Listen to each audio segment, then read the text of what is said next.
Concerned Veterans for America, a veteran of Iraq and Afghanistan and Guantanamo Bay. And I'm honored to be here this morning standing with veterans to talk about the Department of Veterans Affairs and the Disability Claims Backlog. We've got vets from CVA joining us from Ohio, from Virginia, from Florida, from California, and all across North Carolina, all across the nation. And we're here to send a clear message that the status quo at the Department of Veterans Affairs is not sustainable and unacceptable. Concerned Veterans for America is a veterans and military families organization committed to fighting for the freedom here at home that we fought for overseas. We believe that when you take off the uniform, when you come home, your service, it never stops. We want to be an organization that follows through to make sure that our voices are heard and big problems are fixed. We're not here to get cozy. We're not here for a corner office on K Street. We're not a special interest group. Our only interest is this nation and its prosperity and freedom, and making sure veterans in our military and our fiscal house are kept in order. And we want veterans to have a seat at the table when we're involved in those discussions. On the campaign trail in 2008, and after the Department of Veterans Affairs Secretary Shinseki was brought on board in 2009, a lot of promises were made about fixes and things that would happen at the Department of Veterans Affairs. When he took off, when President Obama took office, when Secretary Shinseki took over, the backlog of pending claims waiting at the Department of Veterans Affairs, stood at 135,000. At its high point, which was about 4 or 5 months ago, it was as high as 630,000. It had grown from 135,000 to 630,000. A lot of promises were made, a lot of slogans were unveiled, and a lot of goalposts were moved. We heard over and over again that it would be fixed in 2010, and then 2011, 2012, and now 2015. And at some point, results have to matter. At some point, accountability has to be attributed or brought to the leadership of those responsible for taking care of and ensuring the benefits veterans have earned are actually delivered. And that's why 125 days ago, Concerned Veterans for America launched the Million Vet Backlog petition, millionvetbacklog.com. And today we're here to deliver that petition, 26,000 signatures strong. And these aren't just 26,000 people who went online to sign up. This is the result of a grassroots effort across the nation of our staff members and volunteers across the country going community to community, VFW post to VFW post, Legion post to Legion post, events, fairs, gun shows, anywhere, finding veterans to say, hey, do you think the status quo at the Department of Veterans Affairs is acceptable? If not, then join us. Join us to demand accountability at the White House, demand accountability at the Department of Veterans Affairs to say we can do better than vets waiting in line, than backlogs of paperwork. And that's where this petition came from. Now, why did we pick 125 days? Well, that's how long it takes for a claim to be considered backlogged. 125 days. So we chose 125 days from when we launched this petition to deliver it to the White House. Now, why do we call it millionvetbacklog.com? Because right now, we understand the difference between backlogged claims and pending claims. There are when at the high water mark, when we launched this campaign, there were roughly over 900,000 pending claims in the Department of Veterans Affairs. 900,000 folks waiting. 630,000 of those were backlogged, meaning they were older than 125 days. So when we picked Million Vet Backlog, we did that for two reasons. One, the department projected that 900,000 pending claims would climb to 1.2 million. This is the Department of Veterans Affairs' own projection that it would reach 1.2 million before it went down. And anyone who looks at the numbers understands that the only difference between a pending claim and a backlog claim is 125 days. So almost every claim, unless it's a fully developed claim, will eventually find its way into the backlog. Therefore, to make sure that people understood the depth of the problem we're facing, we named it Million Vet Backlog to give faces and an explanation to the fact that veterans across the country, pending or backlogged, are waiting. And in those 4 months, we've seen the response of veterans. And this poster right here represents only 6,000, and this isn't completely unfurled, only 6,000 of the 26,000 signatures we collected. So if you take this 6,000 and multiply it by 100, that's the backlog at its height. Today the backlog has gone down, but it's still at 475,000 veterans waiting in the backlog, waiting over 125,000 days. And you're going to hear from a number of those veterans today talking about their experience or what their family members have experienced waiting in the backlog at the Department of Veterans Affairs. And you know, we've heard recently some good things about VA. Some good things about numbers coming down, backlog being reduced. Of course, we welcome the fact that there has been somewhat of a temporary reduction in claims. But you're going to hear from Darren Selnick here briefly, who's going to shed a little light on whether or not those changes are actually long-term reforms that will change the way the department operates, or temporary band-aids to improve the optics and perception of a department not meeting the obligations it has to veterans. So the way I look at it is, if they started when this administration took over promising to fix the backlog, but it was 135,000, then it climbs to 630,000, and then it comes down to just south of 500, that's kind of like a person saying, you know, I used to weigh 200 pounds, then I gained 500 pounds, but then I lost 100. So congratulations, now I only weigh 600 pounds. Now is not the time to congratulate the Department of Veterans Affairs for a job well done. Now is the time to keep the heat on. Now is the time to make sure they fulfill these promises. And I don't think it's a coincidence that organizations like ours, Concerned Veterans for America, organizations like Iraq and Afghanistan Vets for America, when we launched our efforts 4 to 5 months ago, that's about the same time the backlog started to go down. And through a lot of temporary measures, good measures, but temporary measures, like mandatory overtime, or provisional claims, meaning they provisionally decide it, and then it could come back around, and you're going to hear from Darren there. Temporary solutions that aren't reforms, and that's what makes Concerned Veterans for America different. This is not the end. Delivering this petition doesn't mean this is over. We're not going away. We're going to continue to collect signatures after we deliver today, and we're going to continue to make sure the voices of veterans are heard, and then we're going to continue to demand real systemic reform to change the culture at VA. Because right now at the Department of Veterans Affairs, and what these 26,000 people understand, is that 475,000 people still backlog is not acceptable. And we're going to fight other wars, and other things are going to happen. We're going to need the Department of Veterans Affairs in the future. And if we haven't reformed it, changed the culture, a culture that reinforces mediocrity, that is engulfed in bureaucracy, that lacks accountability, if we don't address those systemic cultural problems, we're going to see another backlog in the future. And we're going to have guys and gals who have served this nation honorably on the battlefield waiting even longer. So that's why this is not the end for us. This is just the beginning. This is a demonstration that if you sign up with Concerned Vets for America and get involved, we're not just asking for your signature, we're asking for you to do something. We want you to come here to the White House with us and help us to deliver that petition. We want to make sure real reform is brought here. So we've inside this petition, we've asked for a meeting with the White House. We'll see if that happens. But in addition to that, we're going to continue fighting for reform, including civil service reform. Real reform at the Department of Veterans Affairs. Meaning, this backlog, when it was launched, and Darren, will you hold this for me? It's hot up here. This backlog, when it was launched, this petition, when it was launched, was originally called for Secretary Shinseki to be fired, to step down. Secretary Shinseki is a very honorable man. He served this country well in uniform. I don't have a bad word to say about him. Same with Undersecretary of Benefits, Undersecretary Hickey, Allison Hickey. Also served in the Air Force. Wonderful service, wonderful people. But at some point, if you've promised to deliver, accountability matters, results matter.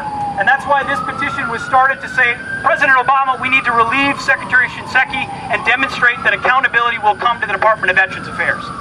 So that's what this petition has been about, continues to be about, in addition to reform. However, as we shift to civil service reform, whether it's Secretary Shinseki or any other future Secretary of Veterans Affairs, that person needs to be empowered to hire and fire and reward employees as necessary to create a culture of accountability at VA where results truly do matter. Because right now, Secretary Shinseki and Undersecretary Hickey If they find underperformers in their midst or in regional offices, they literally cannot fire them. No one has been fired for what's happened at VA, and it's because they can't be contractually. And as an organization, we believe leaders must have the tools at their disposal to fire underperformers and reward those performing well. So that the culture at VA is turned into a culture that's accountable and efficient, customer service based, and puts the veteran first.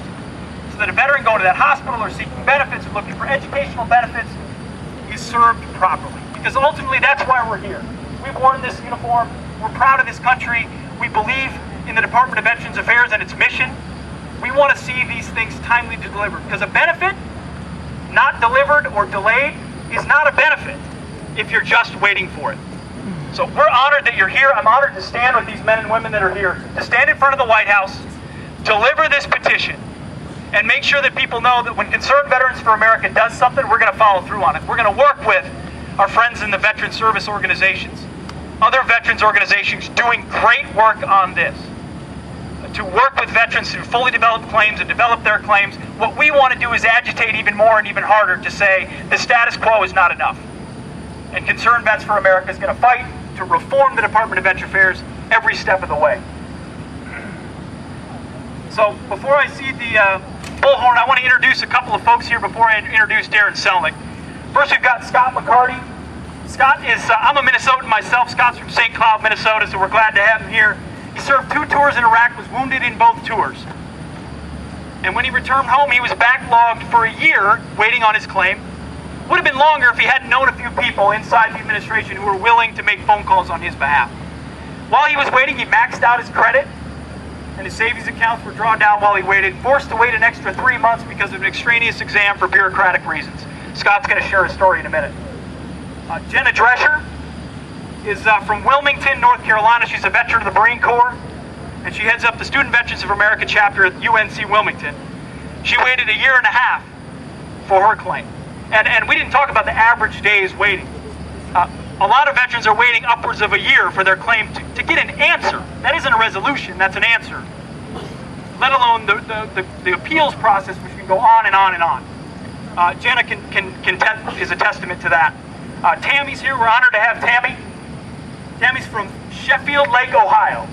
Tammy's a military spouse who was twice widowed. Both husbands died while waiting for their VA benefits. We think she's a particularly powerful spokesman. And then Kat Gates Skipper. It's not Winter Haven. What is it? Lake Wales. Lake Wales, Florida, was the first female Marine in combat operations in Operation Desert Storm. She's the wife of Charles Skipper, a Vietnam veteran who served in the Army's 5th and 7th 1st Air Cavalry, and is the mother of 2 veterans. And Air Force, one of them is Air Force. So Army, Air Force, and Marine Corps, that's a bipartisan family if I've ever heard of one. Tripartisan. Kat's husband's been waiting a claim since August of 2008, over 5 years. So I'm going to we're honored here also to be joined by Darren Selnick. Darren himself is an Air Force veteran of how many years, Darren? 8 years, Air Force? 8 years in the Air Force, and he was also an appointee at the Department of Veterans Affairs for 8 years under the Bush administration, including special assistant to the Secretary of Veterans Affairs. Darren's been doing a lot of the hard work CVA is doing around exposing this problem and talking about it. Ladies and gentlemen, Darren Selnick.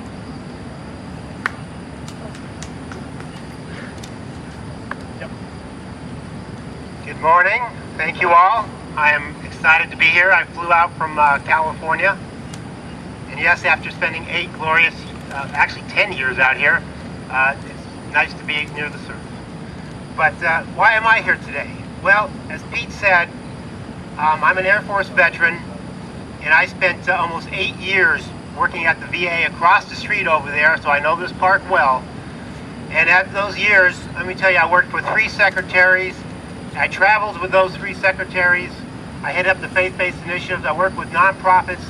So I got a chance to meet many, many veterans across the country and work in the office of the secretary, so I know exactly, and work with the claims folks, work with all parts of the VA, so I know how it all works. And unfortunately, sometimes it works well, but sometimes it works really bad. And the claims is an example of when it works really bad. I have had too many stories of too many veterans coming up to me and saying, I'm dying of cancer. When will they look at my claim? My family needs to be taken care of. Men and women losing their homes. Iraqi, Afghanistan vets coming back, not being able to get jobs, going homeless because they can't get their claim processed. It's just unacceptable. It has to stop. The VA can do what it needs to do if it really wants to do it. I know it. I was there. So we got to put the pressure on, because I know the VA does what it needs to do when the pressure is on. As Pete said, claims didn't start coming down until we and others put the pressure on them. VA's had a number of scandals. It shows a general lack of competency and management arrogance that's been going on. $600,000 conferences. $6 million hospitals now costing $1 billion, like in Colorado. You know, that's taxpayer money we're talking about. It's money that could be used for veterans to process their claims, rather than going to graft and greed. Mental health evaluations, which are supposed to be a 14-day requirement, half the veterans waiting over 50 days. Those numbers were fudged, VA. So there's a history here. It's not like claims is the first thing and the only thing. The average claim, as of the last report the VA gives, is 344 days. 53 veterans a day are dying waiting for their claims. Up to 300 days for the VA to obtain National Guard and Reserve records. Up to 175 days for them to receive records from the DOD. Is it any wonder the claims don't lag? Government's not working. The VA's not working, and the VA working with the DOD is not working. It's not a new problem. It can be fixed if the will is there. President Reagan said, trust but verify. Unfortunately, with the VA, we can't trust them, and we can't verify anything. They control the numbers. They're not very responsive when you try to find out the real numbers, only what they report. So let's talk about the numbers. Pete mentioned a lot of the numbers of 2009 versus now, but there are other numbers that go with that. The average appeal in 2009 was 175,000. That's up to 254,000. It would be even higher, but because of provisional ratings, you can't appeal anymore. Education claims. A week ago they were 110,000 backlog. This week they're 126,000. Okay? Most of those, believe it or not, are not the new Iraq veterans. So veterans can't even get their education processed on time. So let's talk about the claims with the problem with the VA claims numbers. Well, there's an old saying, there's lies, damn lies and statistics, and now we have to say, and VA numbers. So the backlog, unfortunately, doesn't reflect reality. Now, I wish to God it did. I worked with a lot of good people in VA. There's a lot of good veterans that work at VA. There's a lot of good career staff. Unfortunately, there's a layer of seasoned bureaucrats and certain political appointees who only care about themselves, their power, their money, and the veterans are last. I mean, there was a saying when I was at VA among certain career people, it's unfortunate that I had to hear this, and they thought it was a joke, but jokes are reality. They said this is a great place to work, it's just too bad we have so many veterans. That hurts. Even if it's a joke, that hurts. It shouldn't be said. Now, why is the backlog not a reality? Well, the VA is playing games with the numbers. And I've seen the VA play games with the numbers before. They do that to protect themselves. If the White House wants the numbers to go down, they're going to make them go down, whether they're really going down or not. So how has that happened? Well, first of all, there used to be a number the VA reported, which was the actual overall number of entitlement claims when you add them together. July 1st, they took that number away. Why? Because it showed the actual number of claims, entitlement claims, 20 to 30,000 more than the ratings bundle that they report now. That's a good way to drop off 20 to 30 to start. Then they temporarily, as Pete said, instituted 20 hours a week overtime. Well, that's great to kick things off, but you can't do that indefinitely. They've had all the money in the mandate to hire as many veterans and others to process the claims. Why haven't they done that? Why has that number not grown? You know, everyone knows people quit their jobs and retire, but they haven't hired. That's management incompetence. So no, you can't keep working those people 20 hours forever. That's going to have to quit. They're going to get burned out. Then they instituted the fully development claims process. Hey, it's all electronic. You do this, and you'll get the fast track. Well, if it's really so good and it's such a fast track, then why do they have to bribe veterans to do it by promising them a year of retroactive? Shouldn't just the fact that you're going to claim get processed fast be enough?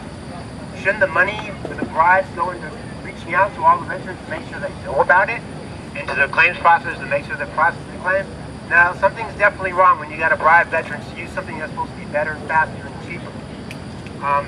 And then you've got the so-called VBMS system, fully electronic system, which has solved all the problems. Except VA says in its own report it will only help 20%.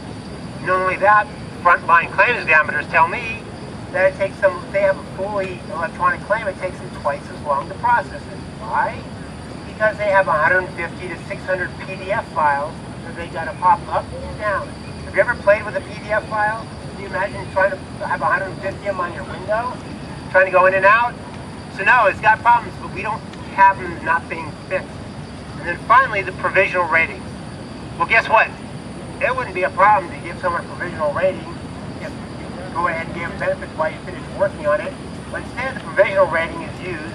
It's something that they made up, but they're not authorized to do that they did anyway.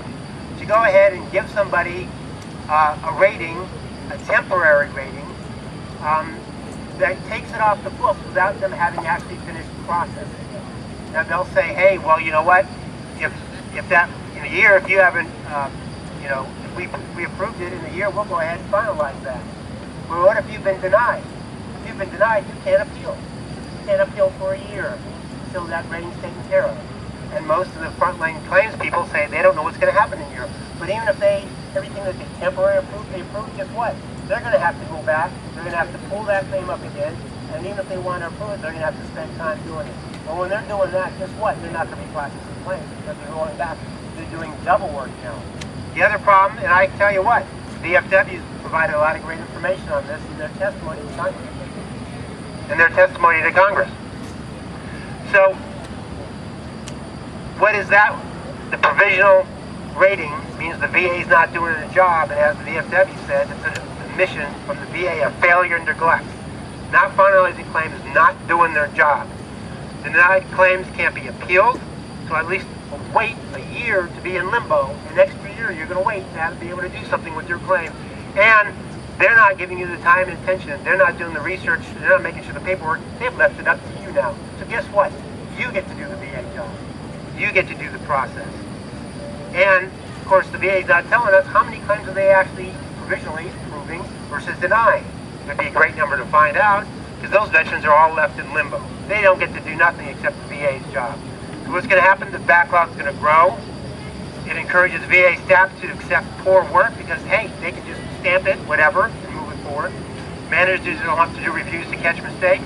So sure, they're artificially dropping numbers by not doing their job, not giving actual claims answers, not actually fully developing these claims, and this artificially brings down the numbers and gets the heat off the VA. So it's time to end these provisional ratings. It's time to end the one-time stop thing. It's time to report the numbers correctly. It's time to step up for the VA to do its job, fix its problems, and do what it's required to do by law and by regulation. All that they're doing with what they're doing now in this provisional rating is deny the assistance that VA is mandated by law and regulations to veterans. And we also need an independent verification of these claims numbers. No one knows except the VA, and we know the VA has a track record of fudging on the numbers and doing fuzzy math. So we need the VA IG to go back in there, and we need a special congressional investigator to keep the VA on the straight and narrow. Bottom line, let's get the VA fixed with leadership and solutions that work and stop playing the games. The VA needs real leadership to reform and transform the VA, its culture, to better serve veterans and get results. It's about time the VA became veteran-centric and lived by the words of General Bradley, "You're dealing with veterans, not procedures, with their problems, not ours." Finally, better is not good enough with the current high level of claims. We veterans need to keep the pressure, resolve, and focus to make sure President Obama keeps his progress. For those who don't remember, President Obama said, no veteran should have to wait months or years for the benefits you've earned, so we will continue to attack the claims backlog. We won't let up. Well, guess what? We're not going to let up, as Pete said. We're never going to let up. Ever. Our petitions today show that we at CVA and veterans around the country will also never let up until the VA claims backlog is fixed and every veteran gets their claim resolved correctly and on time. Thank you, Darren. You know, it's for a long time in this town, it's been about, if we throw more money at a problem, then we'll fix it and it goes away. And the Department of Veterans Affairs is a very good example of that. The budget's gone up for 40% since 2009, which is a reflection of the way our country feels about veterans. We want to help vets. We want to make sure the benefits they deserve, they get. And so politicians, and well-meaning ones at that, increase the budget to help veterans and to help processes and develop new claims processors and new digital systems and different things that are meant to fix the problem.